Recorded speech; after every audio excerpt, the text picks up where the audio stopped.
There we go. And also when and you can sit through. Okay. Yeah. I'm gonna try to sit towards the middle. I'm gonna try to sit towards the middle so that the camera can get everybody.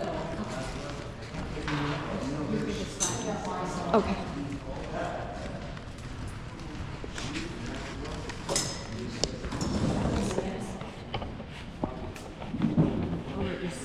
Cindy.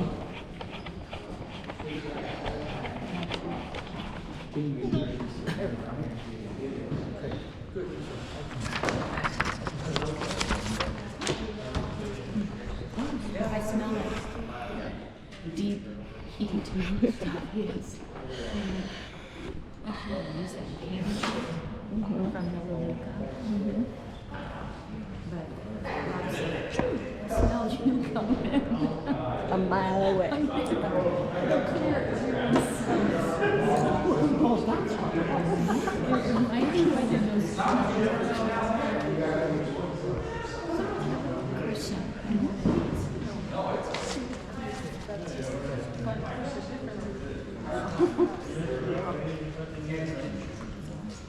That's okay.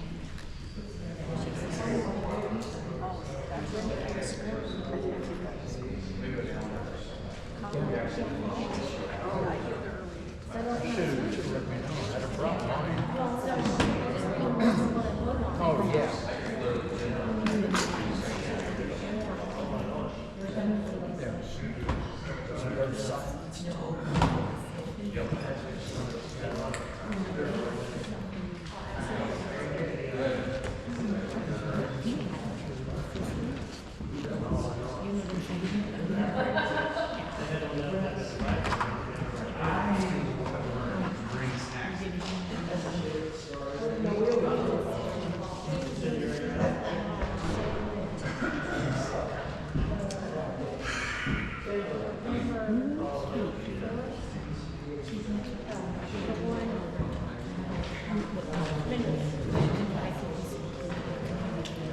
There was a problem with it?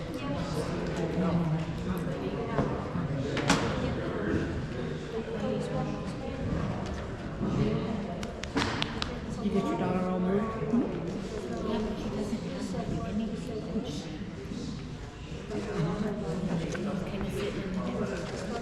She got her chair. Yeah, she said she loved it. Yeah. Well, she can probably watch anything she wants to watch. She can sit there and do nothing all day. She can see nothing all day. Right. Then the beginning.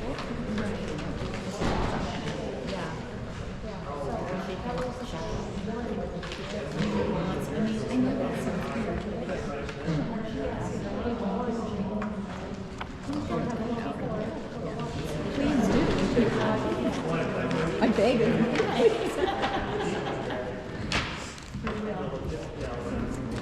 No.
Oh, yeah, no, I'm get my steps in.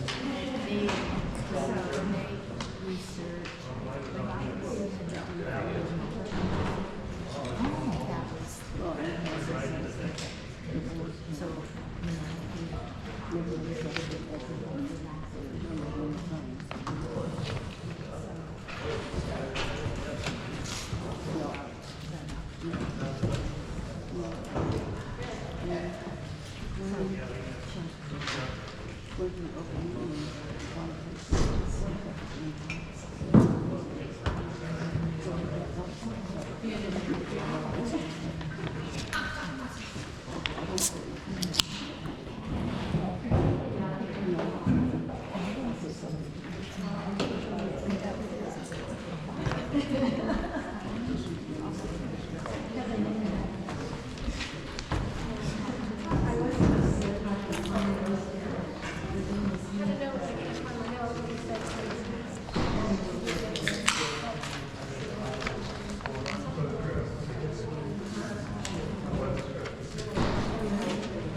You're good.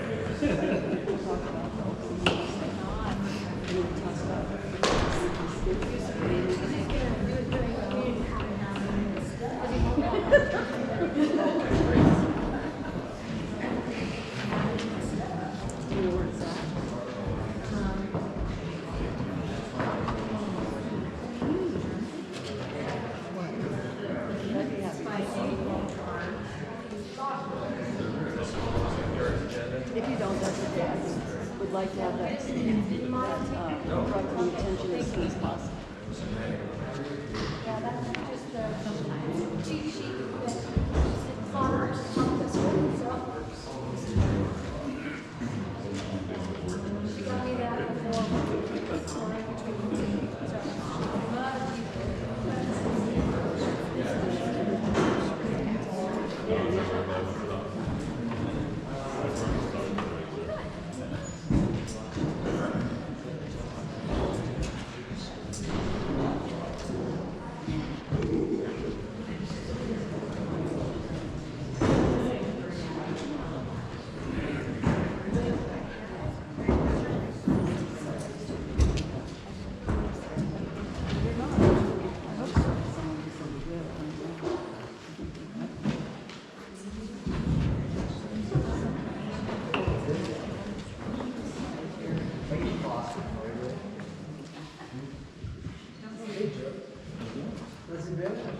That's good. How'd Dancing with the Stars go? Awesome. Good. It was very fun. Yeah. Good to hear. No. I don't have rhythm, so. There's only a handful of people in Cheyenne County that have it. Yeah. Okay, it's 5:30, so we're gonna call the meeting to order. Can I get roll call, please? Yes, Franklin. I expect to be absent. Okay. Mitchell, Yes. Rungy, Wilkins. Yeah. Kepler. Yes. Okay. Board comments, and I have some comments tonight. I am speaking today not because I enjoy conflict, and not because I believe I should have to defend myself against false accusations, but because silence in moments like this allows misinformation to grow, and that harms our entire community. I ran for the village board because I believed the community deserves positive change, and the voters agreed, and I was elected to serve, and I take that responsibility seriously. One of the biggest concerns facing our village was our financial situation. That issue did not develop overnight, and it will not be fixed overnight. But we are making progress, and we are on a path towards clearing it up responsibly. That work matters because strong finances are the foundation for everything else a village must do. I also want to ensure that every board member has a voice. In prior years, some members did not feel heard or respected in that way. Healthy leadership requires collaboration, open discussion, and the understanding that differing perspectives strengthens decision rather than weakens them. Recently, however, my leadership, my integrity, and my compassion has been questioned more than once. I want to be clear about what drives me. My focus has always been the village's responsibility. As a community, we deserve confidence that decisions can be made properly, transparently, and in accordance with all applicable bylaws and state requirements. That is not an optional, it is our obligation. Leadership also requires a level head, especially when situations become stressful. It means stepping back, avoiding reactive decisions, and remembering the bigger picture than getting caught in rumors, emotions, or pressures from outside noise. And compassion is not weakness, and weakness has two sides. It means caring about people and listening to concerns, but it also means being fair, consistent, and respectful of due process.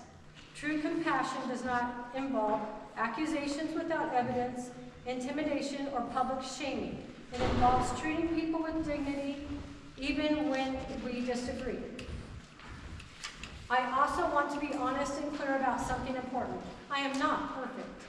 I have made mistakes, and when that happens, I take responsibility and I work to correct them. I commit to continuing to learn, especially when it comes to regulations, procedures, and compliance, so that I can do this job better and serve this community more efficiently. I have also been attacked for my personal relationships. I did not realize that taking public office meant others would decide who I am allowed to speak to. It has been stated on more than one occasion that my personal relationship with a specific couple represents a conflict of interest. I want to address that directly. First, the relationship in question was professional in nature. I have not pursued anything beyond that. Second, my families, friends, acquaintances, and business associates are not for others to determine or approve. This is a free country. I do not choose the company others keep, and I respectfully ask that the same courtesy be extended to me. Recently, there have been troubling accusations circling within our community, some directed at me personally, and others directed at fellow community members. For the record, I do not run the Facebook page that has been referenced. I only help manage my husband's business page and my own personal page, no others. Despite this, it has been publicly suggested that I'm responsible for harassment through a page I do not control. That claim is false. I am also aware that other community members have been accused of running this same page, even when individuals clearly state the accusations were untrue. The attacks continue. I do not know who runs that page. What I do understand is why someone might choose to remain anonymous in an environment where accusations and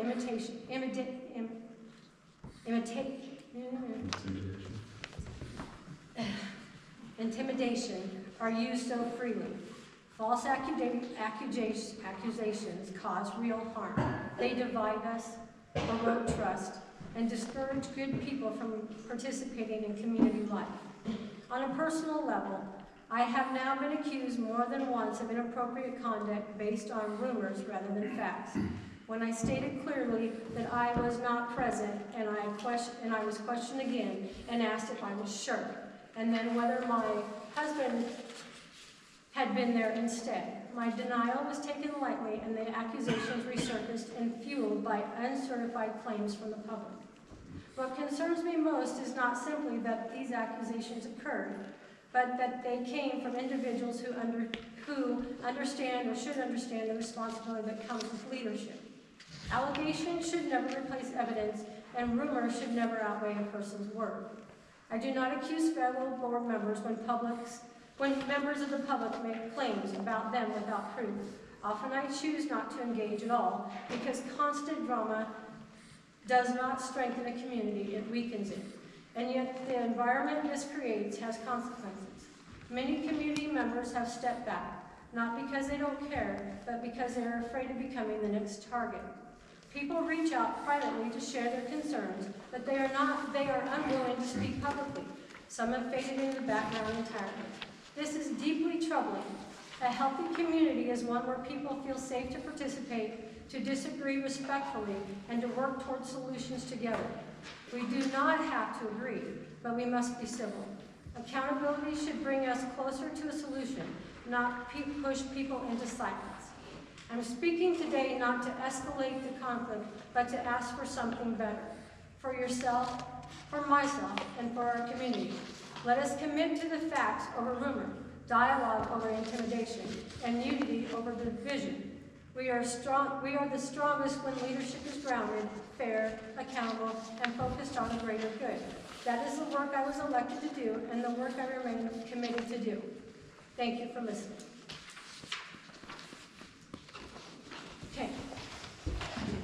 The location of the Public Meeting Act is right behind me. We also posted at the 3 locations, the library, the office, and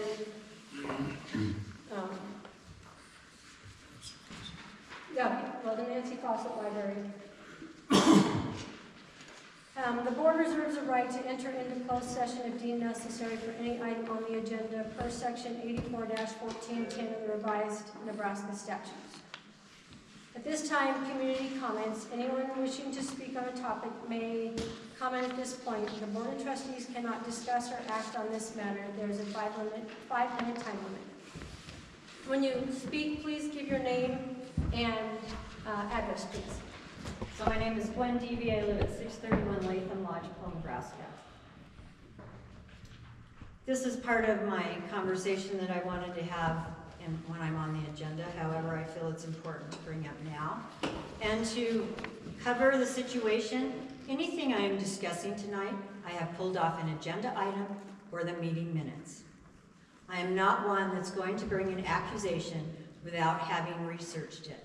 So I look at the codes, I look at the meeting minutes, and I look at the agenda. March 6th, community comments. Community comments. Citizens wishing to speak on a topic not on the agenda may comment at this point. The Board of Trustees cannot discuss or act on this matter. There is a 5-minute time limit. FYI, this comment provided on the agenda was a discussion and action item on a board agenda. It was not just randomly placed on the agenda. There was a roll call vote completed before it was placed on the agenda. April 1st, 2025, change to community comments. Citizens wishing to speak on a topic may comment at this point. The Board of Trustees cannot discuss or act on this matter. There is a 5-minute time limit. I ask who made the decision to change the comment on the April 1st meeting agenda going forward. I have not found it as an agenda topic or a vote by the board. Was it done behind the back of others?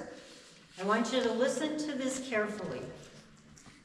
Open Meetings Act, Public Meetings Right of Public Attending, Section 84, 14-12 establish the right of members of the public attending a meeting of the public. Number 1, members of the public have the right to attend and the right to speak at a meeting of public bodies and all or any part of the public meeting except closed sessions. Number 2, with the enactment of 2024 Nebraska laws LB 43 and 21, public bodies must allow members of the public an opportunity to speak at each meeting except for closed sessions. The agenda topic before allowed the public time to talk on items not on the agenda. I feel the change was intentionally made to stop public comments during the meeting, since it was made quite clear by the chair and Trustee Runge that the public is not allowed to speak at any other time during the meeting. Another change made by who? I would like to know who made that change. From March 6th to April 1st, the topic was changed. There was not a vote. That was an action item that needed to be taken by the board. And in doing it, you changed it from any topic not on the agenda to any topic at all. We are allowed to speak during the whole meeting about things on the agenda.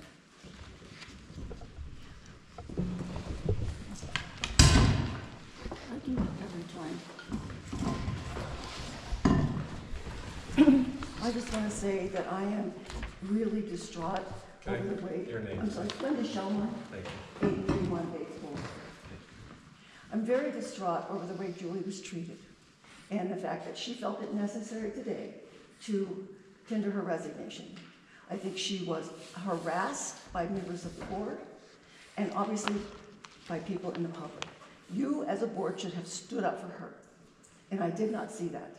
If that had been one of the two people that you say, you never do anything more, they're just people you like, you would not have put up with that. You would not have let someone come in there and talk to those people the way they did. It has been said more than once that you are not biased nor partial, but that's not being shown. And Julie, I worked with her. Everybody that met her liked her very much. She was outgoing, she was pleasant, she talked to the people. She was given the right to have her dog in there until the next meeting where you could look at the legality of it, but yet there was a complaint by you made that she had the dog in there, which I don't understand that. You were here, you saw what happened, and yet you thought it necessary to write a complaint and to wait till the next board. So I hope that she takes legal action, because she has legal action to take.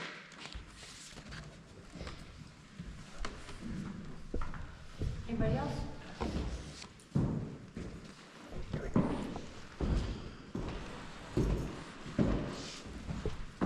Gordon L. Wilkins. Thank you.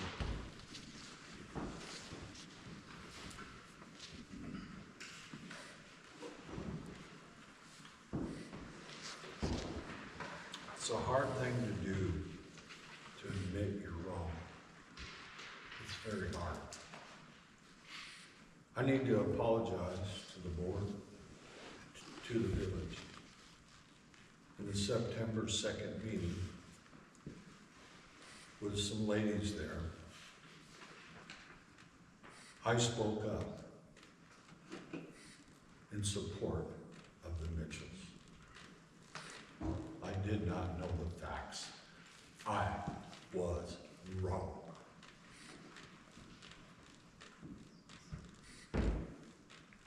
Since then,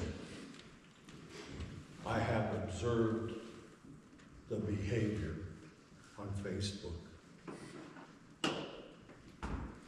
in the office,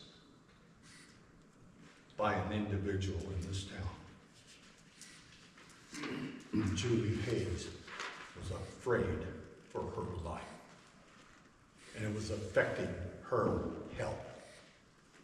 I want you all to know that. Is this town going to stand up and stop this kind of behavior? I'm going to give the chairman of the board some mercy. If you really love this town, why don't you get off the board? Presently, the villagers of this town, because nobody else would, appointed me to recall Susan Mitchell. I have talked to a lot of people in this town. You know what the problem is?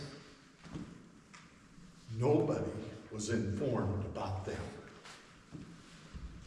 I've seen a car sitting on their eastern property unlicensed. Is there zoning laws against that? Yes or no? She can. Other properties around the town that you own are unlicensed cars. Henceforth, I decided it was my duty to lead the recall, and I have enough votes. Now, you can do the proper thing and not get this smeared all over Dual County, Cheyenne County in the papers, or we can go through the recall, and if it goes through, you know what will happen.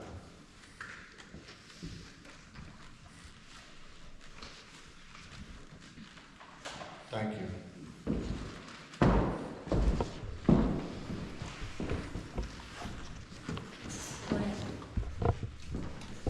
Good evening, trustees and members of the community. Hi, Forrest. Didn't even see you sitting there. I'll leave you there. What's that? Oh, Joe McCarn, Director of the Chamber of Commerce, 740 Illinois in Sydney. Thank you. Yep. So, now you know who I am. Big group here tonight. Some of you already know me, but I am the Director of the Chamber of Commerce for Cheyenne County. Although I don't live in Lodgepole, I have spent a lot of time watching Lodgepole, and from an outsider's perspective, seeing the things that are going on, I just came to tell you tonight that I'm excited for what I see. It's not about the negativity that goes on, because there's negativity in every one of our communities.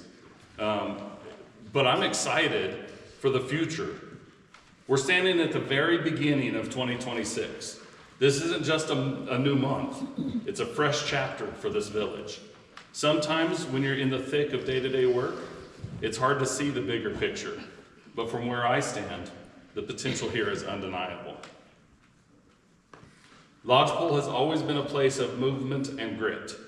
From the native trails to the iron rails of the Union Pacific and the historic Lincoln Highway, this town was built by people who looked at these plains and didn't see nothing. They saw everything. They saw a future. My encouragement to you tonight is to lead with that same pioneer spirit.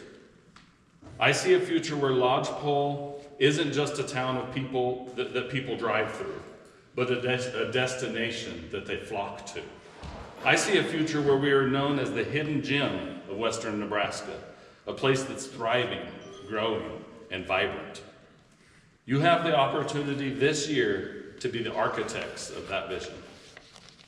When this board stands unified, when you choose collaboration, working together over conflict, and vision over the way it's always been, that energy becomes contagious. It gives every business owner, every family in this town permission to dream big too. 2026 can be the year of momentum for Lodgepole. It can be the year that people look back on and say, that's when it all started to take place. That's when it all started to happen. That's when it took off. It can be that. I just want you to know, I'm rooting for you. The whole county is rooting for you. The chamber's here to walk alongside you, however we can help, whatever we can do. But let's make this a year for the history books. Let's not focus on the negative. Let's focus on where we're going. Let's look at the future. Thank you for what you guys do. I know it's hard sometimes, but thank you for your service. And again, let's have a fantastic 2026. Anybody else? Cynthia Bell, 813 Front Street, Lodgepole. I find it interesting that only certain members of the community are allowed to be added to the agenda so they can circumvent the 5-minute limitation. I noticed that I was not added to the agenda when I asked to be. Seems to be discriminatory. I guess we now can see whose voices are listened to with this board. Everyone else is only given 5 minutes. I guess if you're Gwen or Gordy, your comments matter more than everyone else. The problem you just opened by allowing this is that now you must allow everyone to be added to the agenda. Can't pick and choose. Well, I stand corrected. You already have. I'm going to answer Glenda's question she asked at the last meeting when she rudely interrupted the proceedings. It is not on the village to police free speech. If someone wants to tell you to fuck off, they have every right to. It doesn't matter what position they hold in the village. It's no different from Dana Hill flipping off the candidates of the 2024 ballot, and she was an employee. If you feel the need to sue them for the violence in their speech, then go ahead. It is, however, on the village if something happens in a public building to a citizen, keeping an animal in the office to deter individuals from acting crazy is a liability. So yes, someone suing the village for an incident involving an animal would be the village's problem. And no, Glenda, the board can't babysit the speech of others. I would like clarification from the attorney. There was some confusion regarding the 8-hour statutory requirements that state that the clerk has to be the person who fulfilled the request in order to charge them. Is that correct? Both Rod and Jamie stated at the last meeting that the state statute states that no matter who fulfills the request, once you get over the 8-hour mark, you can be charged at the clerk's rate of pay. Can the village charge for volunteer work? Does this mean that for the entire time I live in Lodgepole, I can only get 8 hours of free FOIA time? If it was meant to be read that way, the way that you are applying this, there would be statutory requirements that frankly aren't in the law.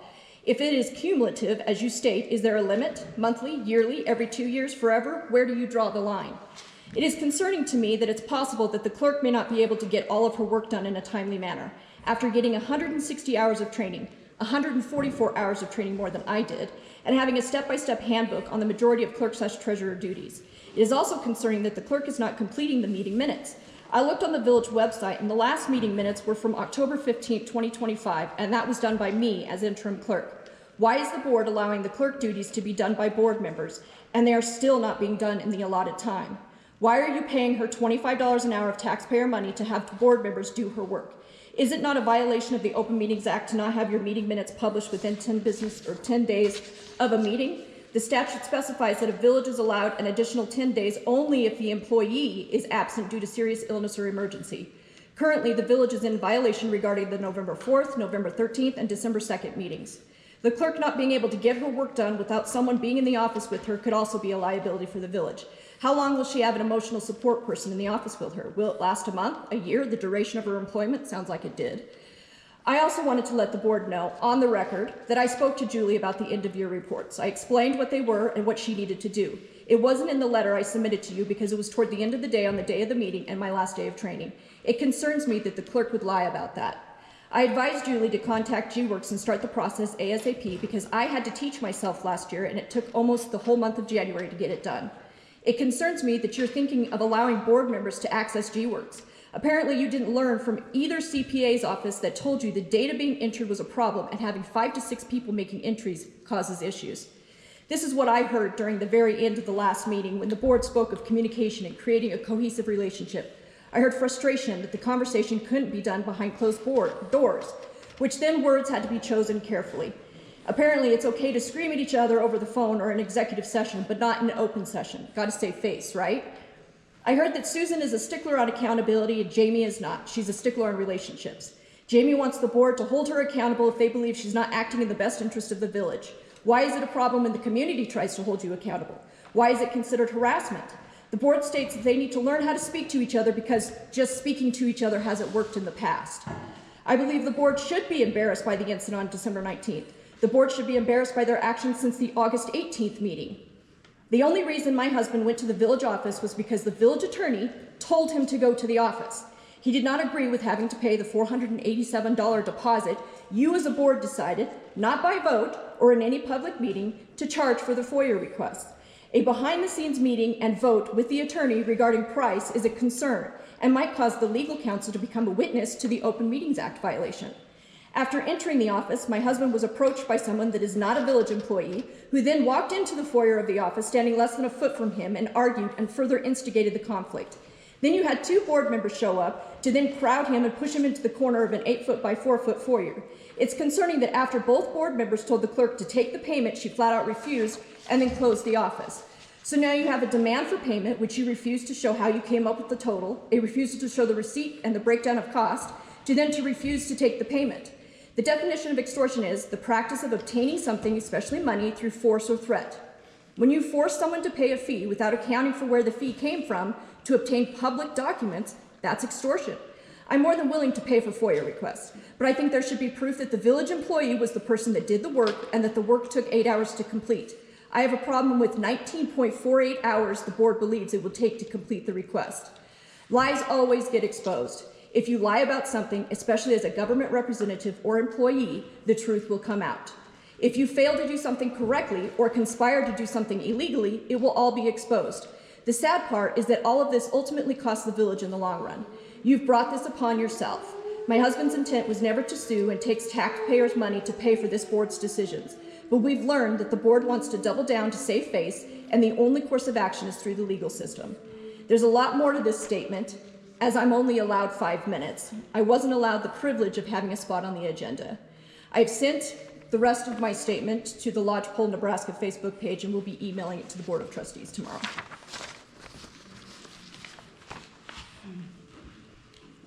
Anybody else?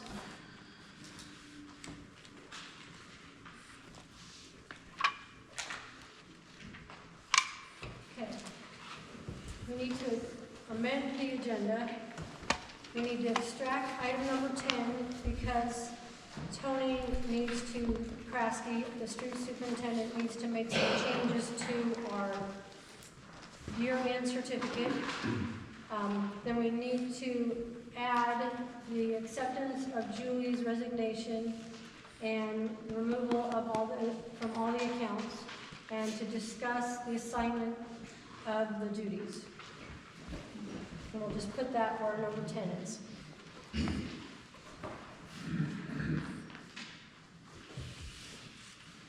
Any questions?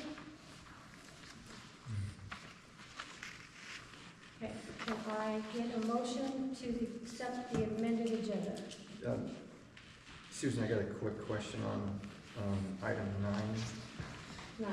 Yep, library board members' qualifications. I'm just curious, because I'm not sure why that's on the agenda. I know we're appointing a lot of positions in different boards throughout the community.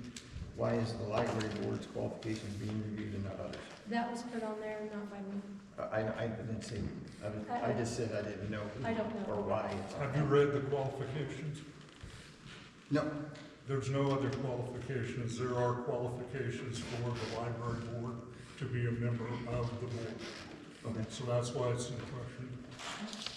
And the other boards? There's an attachment to the second sheet in. No, that's fine now. There's qualifications. I'm just wondering, is there qualifications for the other boards, like Yes, zoning and all the planning, other boards have their own different qualifications. that they're not on here to talk about? All the other boards meet their qualifications. The library board is the only one that is different. The numbers are different. Yeah, I'm just asking because they don't understand. Okay. Can I get a motion to accept the amended agenda? A motion to accept the amended agenda. Can I get a second? I'll second.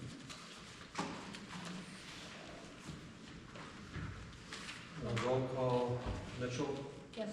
Runge, Yes. Wilkins, Yes. Kaplan. Yes. Okay. Discussion from Gwen Deavy's on the village concerns, questions of the board on the inconsistency that has been found in the meeting minutes and the agenda that cannot be discussed in 5 minutes. Public comments at the meetings, and transparency. Wasn't how I addressed it to the board, that it's interesting how the agenda item has changed. So I requested 2 weeks ago to be on the agenda, because we're told that we only have 5 minutes. We can't talk to the board while we're here, and we can't talk about questions when we're sitting out there. And I'm gonna, before you start talking, I'm gonna read the Attorney General's statement as far as the public's right. And it's I read the Open inconsistent, I Meetings Act. think, with what you said, but the Attorney General in its rules states that regarding the public's right to speak at open meetings of public bodies, it indicates, and these are from rules which the Attorney General has established and its stance on this. It says, public bodies in Nebraska generally operate as a form of representative democracy, i.e. citizens elect individuals to represent them on various boards, commissions, etc., rather than having all who are present at particular meetings of a public body act as members of that body. Therefore, when members of the public attend meetings of the public bodies in Nebraska, they most often attend as observers, not members of the body itself. Consequently, members of the public have no right, apart from the period set aside for public comment, to engage in the body's debate, to question members of the body, to comment on particular decisions, or to vote on the issue at hand. Those latter rights go to the members of the public body who ran for and were elected to office. So that's the Attorney General's So position. this is the on it. Attorney General's too. Right here.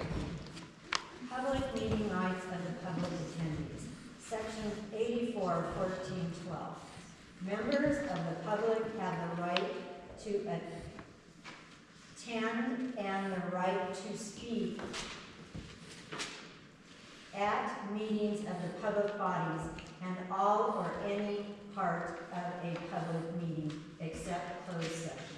And then it continues on to say, may be videotaped recording. Yes. That's what that's Yes. referencing. But at any rate, that's the position of the Attorney General. So this is right off the Attorney General's website. I'm not going to debate the Okay. law with you, but I'm not- that is what the law is. So it tells us we can speak at a meeting, At public comments is what it says.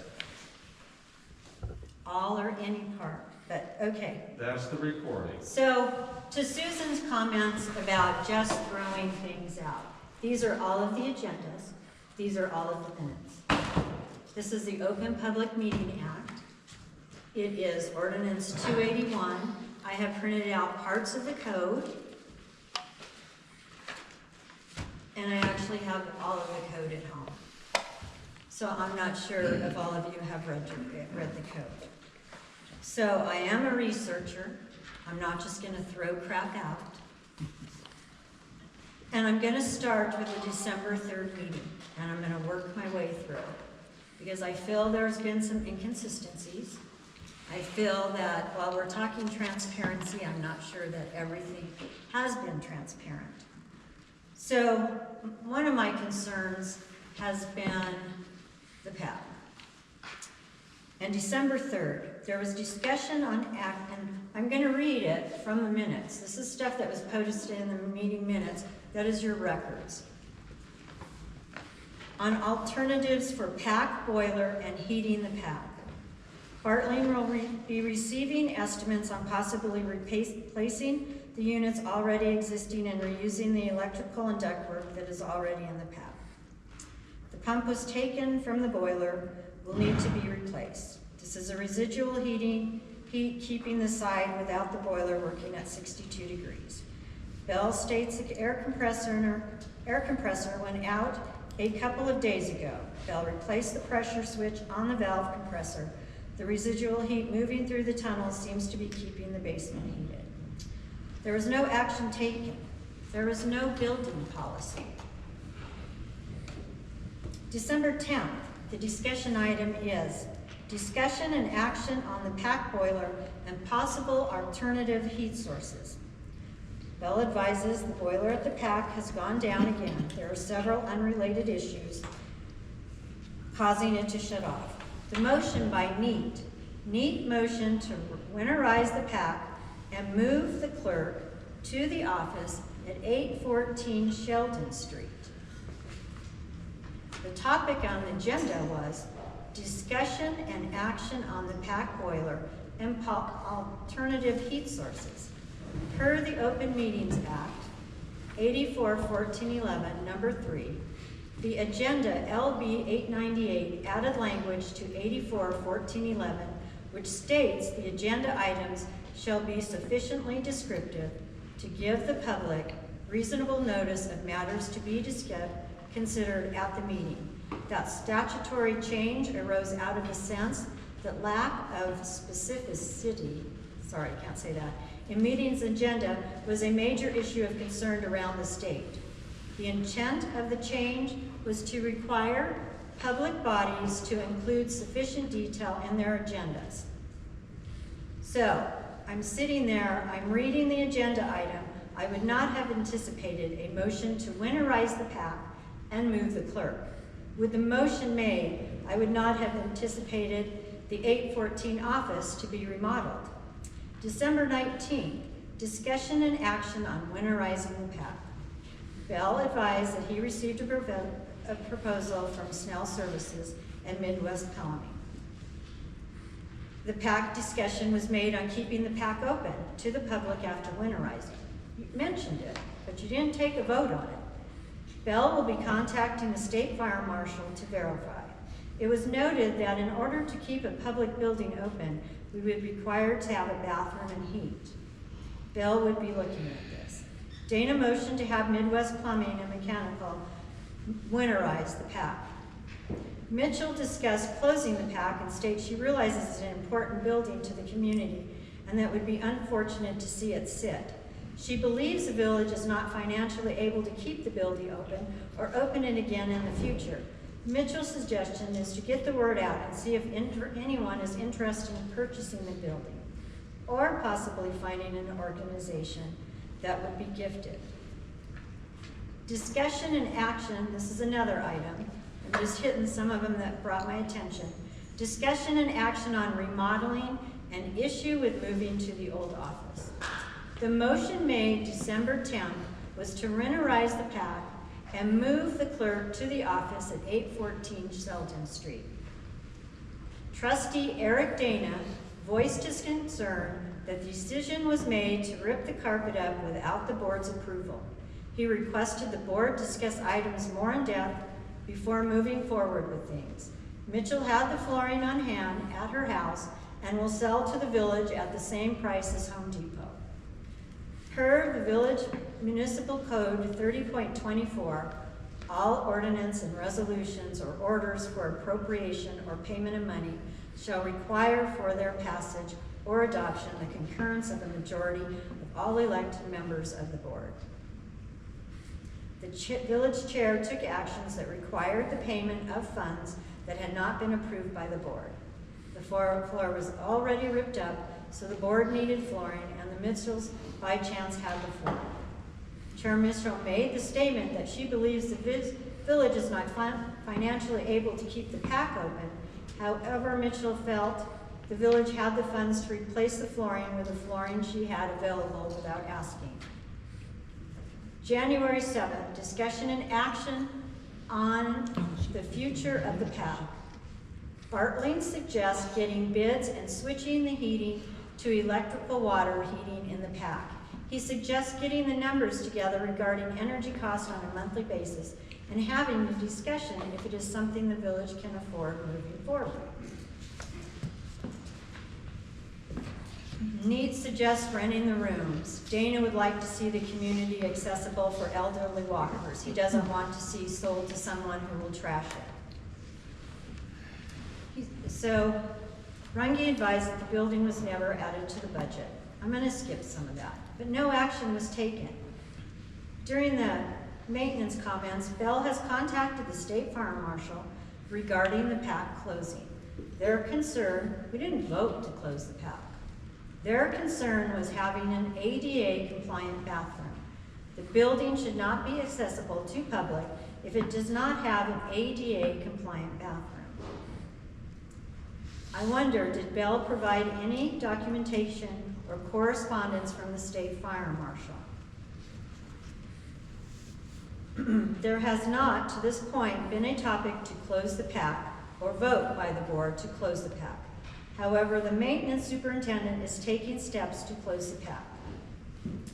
In regards to the state fire marshal and ADA bathrooms, I contacted the state fire marshal about ADA restroom requirements. My contact put me in touch with the assistant state fire marshal, Doug Hoban, May 15th. The correspondence I had with the assistant marshal goes like this. My question, may a municipal building be open if there is not a restroom facility?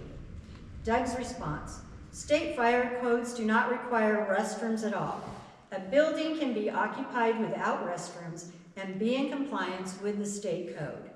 If new restrooms are created, they must be accessible to the disabled. Disability requirements do not apply to existing restrooms.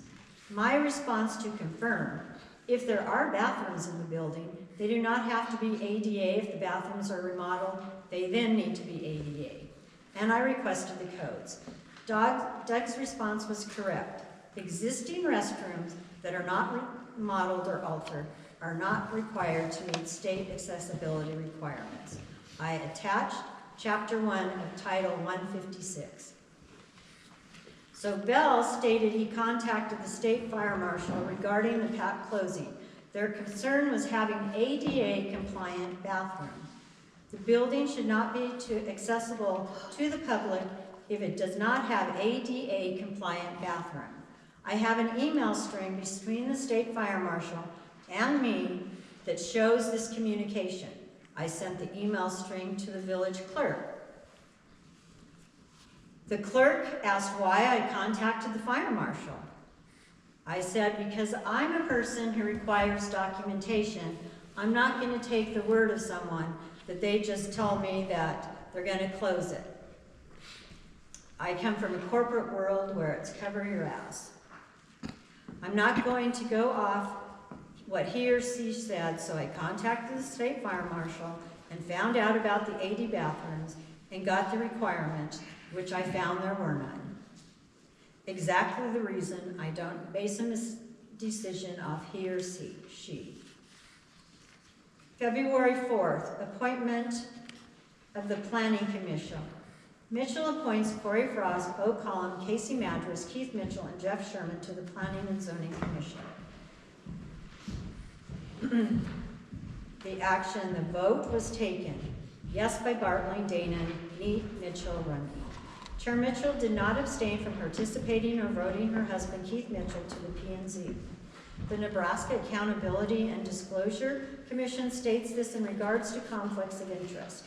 Conflicts of interest. All public officials and state employees have a potential conflict of interest if they are faced with taking official action or making official decisions which may result in financial benefit or detriment to that person, a member of his or her immediate family or business which is associated. A employee with potential conflict of interest is required to disclose the conflict in writing if he or she may have a conflict of interest. The appointment by itself may not seem to be a financial benefit or determinant at this time. However, May 6th, when the chair begins actions on the zoning, rezoning of Keith and her real estate, it does become a financial benefit determined.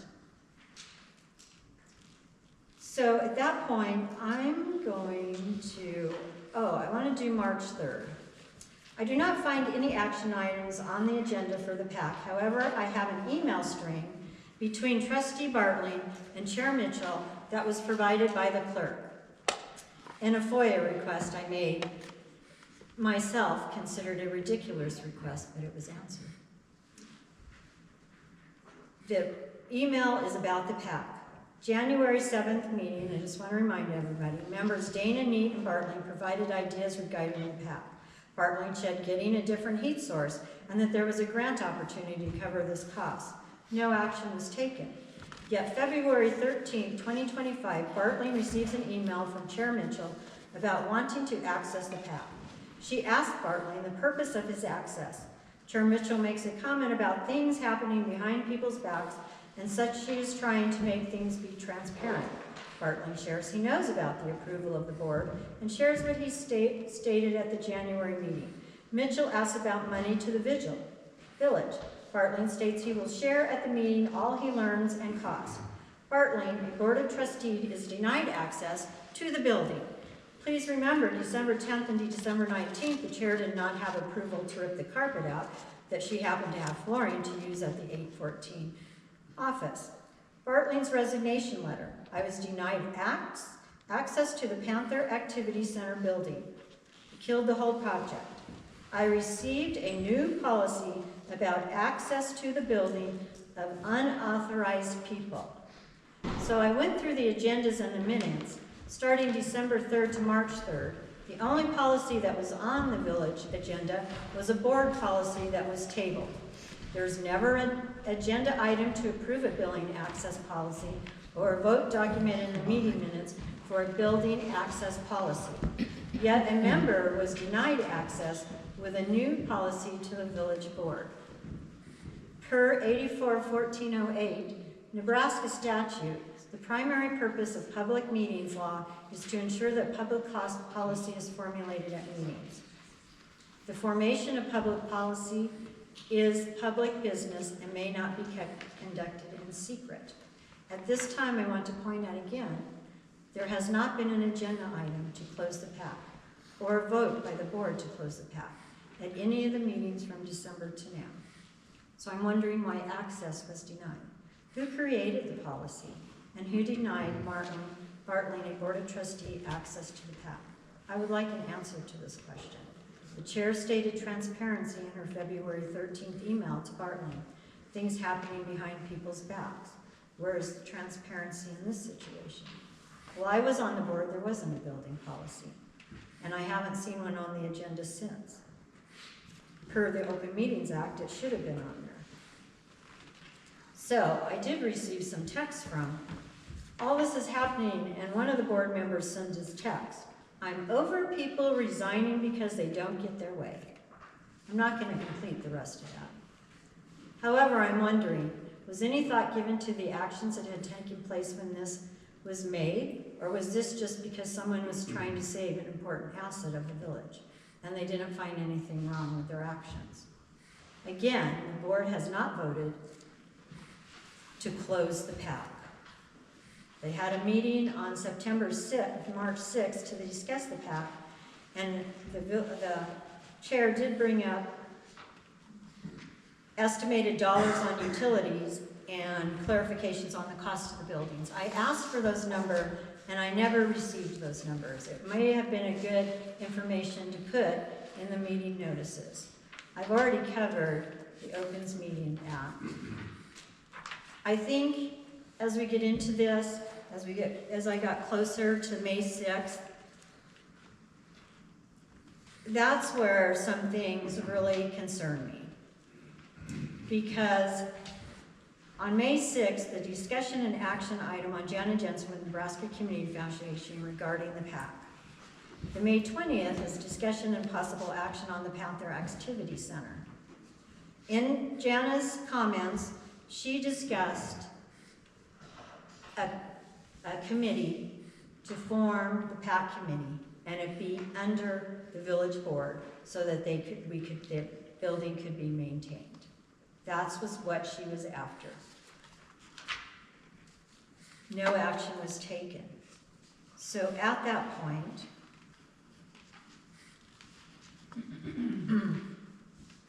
later, per the minutes, a comment was made from the community regarding the board not taking action on the PAC Center.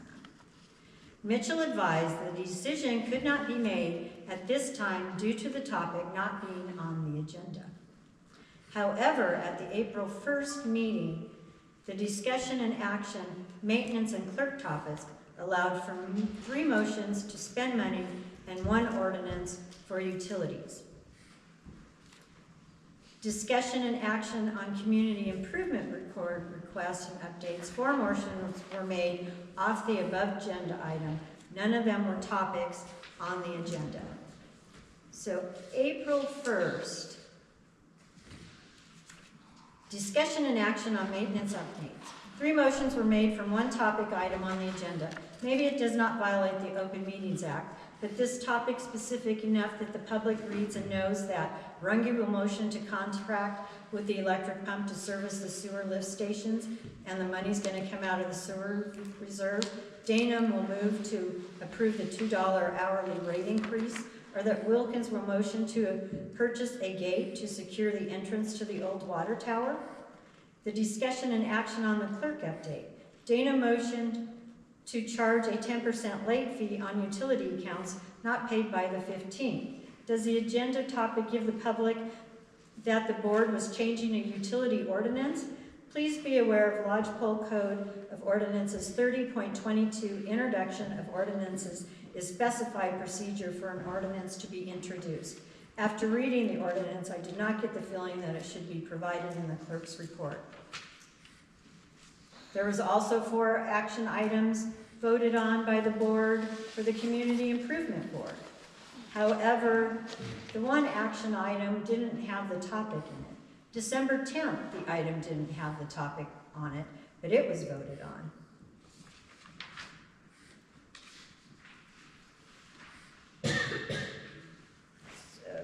I think I'm going to move on to May 6th, I guess is where I'm going to go. Discussion and action on zoning property 221 Road 40, 147. Mitchell advises that the property located at 221 Road 147 is within village limits, but is not currently zoned. She will be having the assessor assess the property as commercial. She is requesting it to be zoned as either commercial or industrial. Topic table to a future meeting until additional information can be obtained. I have email strings between the chair and the clerk before the May meeting. The conversation starts. Cindy, I did some checking. We can't have any type of septic at that location or it's pretty restrictive. I called Bill Taylor, he said it's in our ordinances. Also, to have it put on the village sewer, we have to have a lift pump since it's lower there. So this is out of the question too. Susan, did you still want the zoning issue on the agenda? Or does this mean you aren't going to be able to make it commercial? Cindy, I still want it. I can't ever be a residential property. Laugh out loud. Chair has the rezoning put on the May 6th agenda. The chair did not complete the planning and zoning process, file the application, or pay the fee. I find this interesting since further down my list, she wants the committee to have processes. So per Lodgepole zoning ordinance, 1803 application, the procedure requesting a hearing before the board shall be as follows. All applications for a variance to the board shall be in writing and filed with the Planning Commission. The description of the lot, tract of land, building, or structure for which the variance is requested. Name of the owner, the nature of the briefs. After receiving the recommendation, the Planning Commission shall hold a public hearing, and the Board of Adjustments within 60 days shall have a hearing. An application shall be accompanied by a $30 fee. The chair's action is much different. She has the clerk create the agenda for the commission for the June 2nd as evidenced in emails provided by the clerk. So if you go to June 2nd, P and Z, Keith Mitchell was appointed to the Planning Commission February 4th. Planning and zoning, no meetings before the June 2nd. Chair and clerk put the agenda together for the P and Z. I have emails between the chair and the clerk discussing the agenda for the P and Z. May 28th, Cindy to Susan. I have attached the agenda for the zoning meeting. Let me know if it needs to be changed. Susan to Cindy. The lots on the south side, what is this? Or was that referring to Eric's lot, which is PED 904? Cindy responds, how's this? Susan, looks good. Susan provides the zoning maps to the clerk. May 29th, clerk sends updating planning and zoning meeting and notice to chair. May 27th, clerk and sends emails Keith Mitchell. I want to schedule a meeting to establish the committee. Keith Mitchell responds to the clerk and committee members. The meeting is set for June 2nd at the community hall. If you have any questions, contact the village clerk or Susan. I find this unusual since the chair does not create agendas for other committees such as the PAC, Visions, or they're not a community member anymore, the library, the fire department, well, they're not either, but you have the PAC, CIB, library, they're not, their agendas aren't created by them. I don't have the agenda for the June 2nd meeting provided by the chair and the clerk to the planning and zoning. However, these are the items that were voted on by the P&Z. Select board officers, set regular date and time, building permits for structures under 180 square feet, removing ordinance about unlicensed vehicles on private property, zoning, PID 50904 and 5033. Chair comments, board comments, next meeting. Building permits for structures under 180 feet. The board voted to, the planning and zoning voted to do these. There are sheds on the Mitchell's property east of town, probably all under 180 square feet. Unlicensed vehicles. Not a planning and zoning ordinance to recommend, or as agenda stated, removing the ordinance. The P&Z motion to remove unlicensed vehicles on private property. As I mentioned, December 29th, there are 2 properties on the south side deeded to Susan Mitchell that have around 27 unlicensed vehicles and trailers. Zoning properties. Eric Dana was not informed of the change to his property until he appeared at the June 3rd meeting. The minutes state landowner was present and was asked what they wanted to currently do with the property. P&Z voted to have it zoned industrial. Minutes state all voting yes. Keith did not abstain. Per the records of the meeting, the zoning changes were not initiated by the P&Z, as was the case with Jeff Parsons and Susan Mitchell reviewed the whole village. These 2 properties were put on the agenda by the chair and the clerk.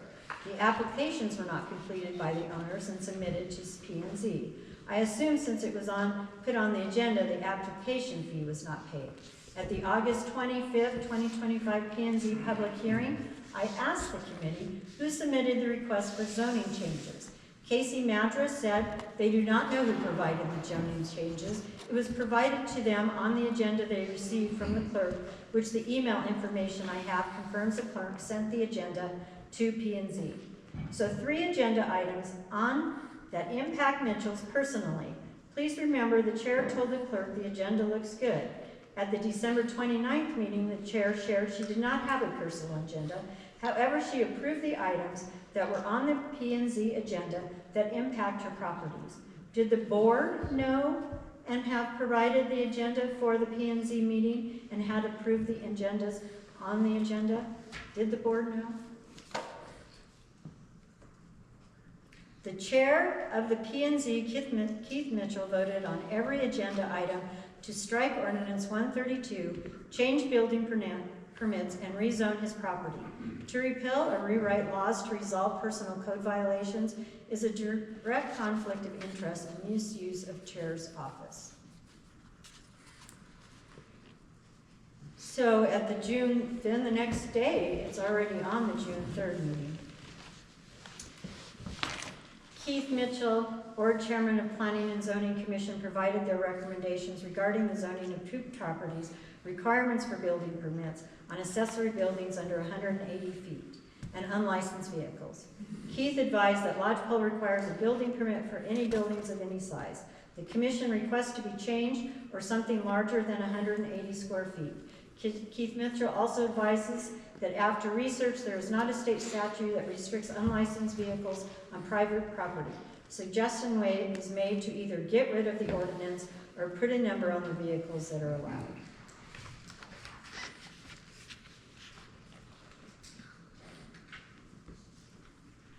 Village clerk and chair claim lack of knowledge.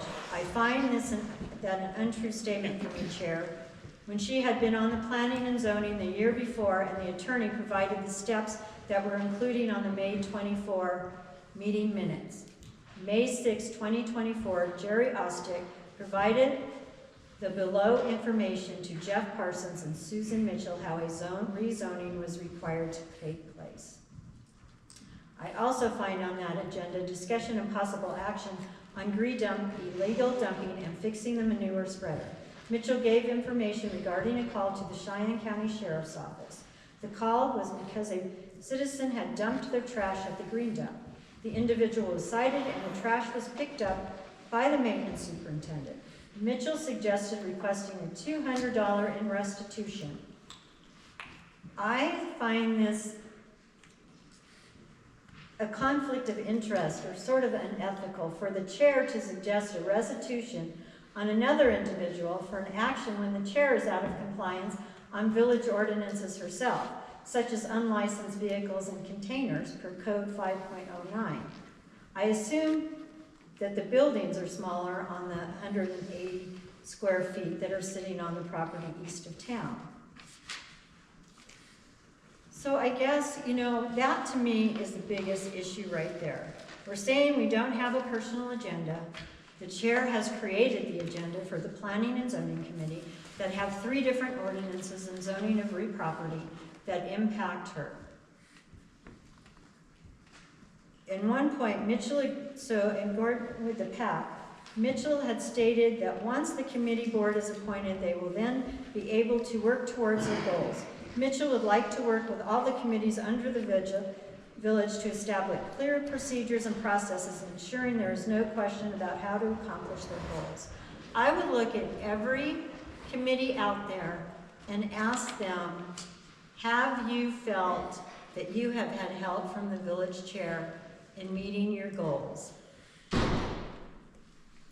I think it's conflict. There's always something that pushes us back. I feel with the PAC, every time we make a step forward, we get slammed with another roadblock. Tonight, I think there's 2 agenda items. One about the water and sewer again, and we're out of compliance. It's like we take a step forward and we get a roadblock hit. It's not like you want us to succeed. And I feel this is because at one point you and Keith wanted to buy the building, and I look at agenda items. Go back and look at the agenda items. Every time we make a success, there's a FOIA request, or there's a pushback, or we end up on the agenda, or Alex or Casey are called because you can't have cleanup day. It's one thing after another, and I would tell you the library meets the same consequences.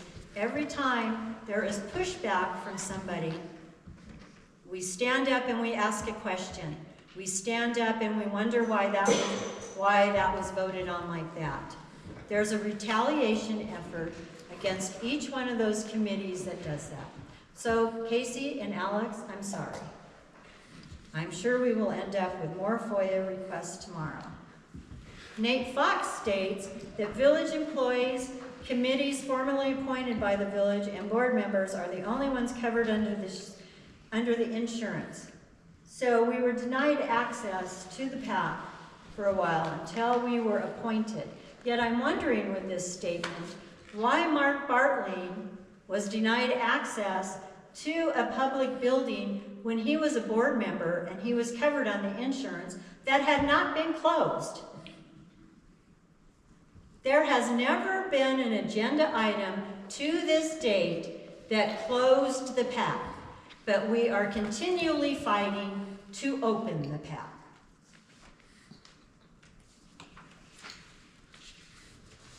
I want everybody to realize that. There has never been an action in any of the meeting minutes or agenda that closed the PAC.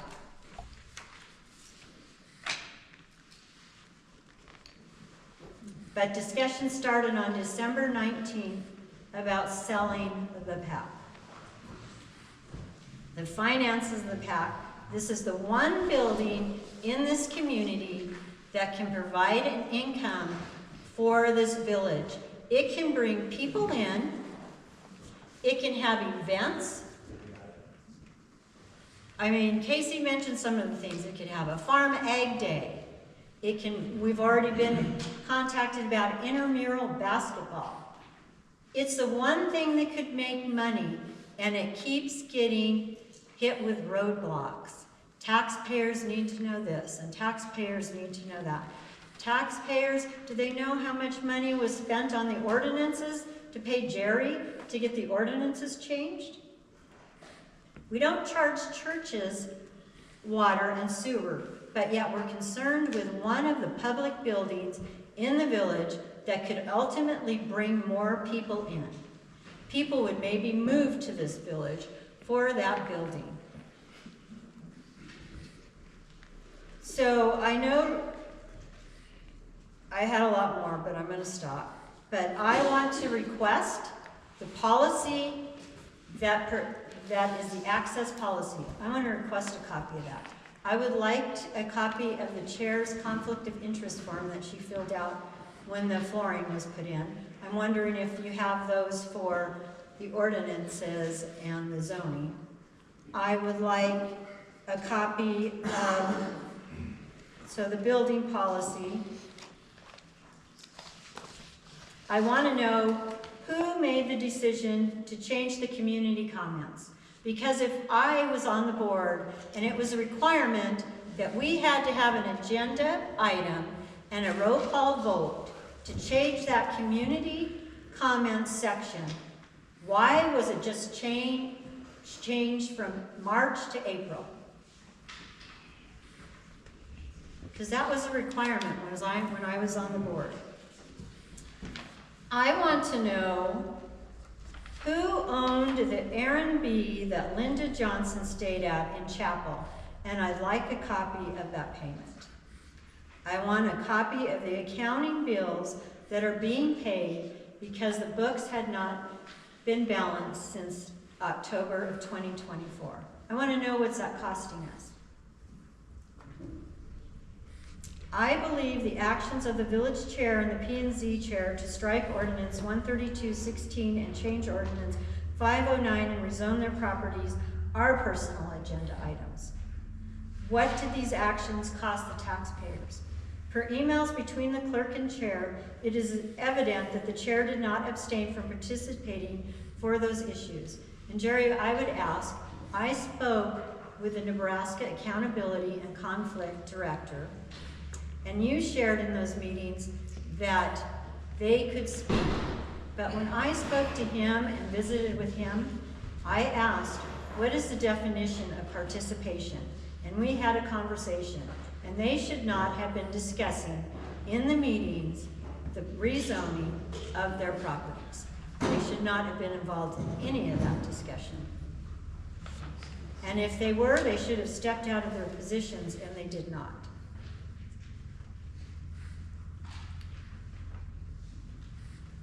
I heard at the last board meeting that most of us have one-on-one conversations with the board members. I do not spend my time calling the more board members. I bring it here. I know I only have 5 minutes, and I bring in, I talk to whatever my heart desires. Per the December 29th meeting, it sounded like the chair and Runge did not think we should talk to them at all. I wonder how the board knows what the village wants, or would like when the village is not allowed to talk to them outside of the meeting or into the meeting. I want to share that many villagers are concerned with retaliation if they speak out against the chair or others. My observations, I would confirm this is probably true.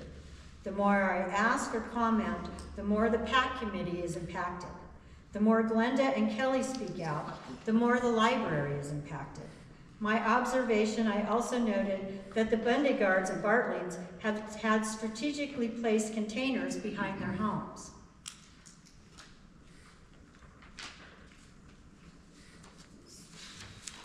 I'm gonna stop.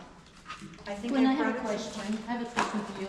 I heard you ask, you want several, you've made several requests of the board for documentation. Are those formal FOIA requests? And are you willing to pay for those? Because I know for a fact you have over 8 hours this year, or you had over 8 hours. I just want to make sure you're willing to pay. Okay. How do you have access Good. to that information? Yeah, how do you Because it was said at a board meeting. And you know, I would like to bring that up because anything is confidential per the employee handbook. Absolutely. And when I submitted a FOIA, I didn't submit that to everybody in this village. It's public I record. sent it But to it the is village public clerk. It's public record. And it was mentioned on the Facebook page that I had. I was not asked if my name could be used in conjunction with it. I get it, you used it. I've made 3 FOIA requests this year, 2 for financial information and 1 August 15th. I went back and I found just it. simply asked that there was at least 4 there, maybe 5 requests. I have a question. I thought that public information was, I didn't think you had to FOIA that. If it's public information as a resident, I thought we should be able to just ask for it. I mean, because these That FOIAs is are what going it is. crazy out as far as So I'm Nebraska concerned. does have a public records. Yeah, It's essentially the same thing. Yes. FOIAs or public records, it's the same thing. It's just. So does anybody else have any questions they'd like to ask me? I was just told that I shouldn't have to fill out a FOIA if I wanted the public information in my village, that as a resident, I Thank have the you for right your to ask time. for it, and I should be doing it.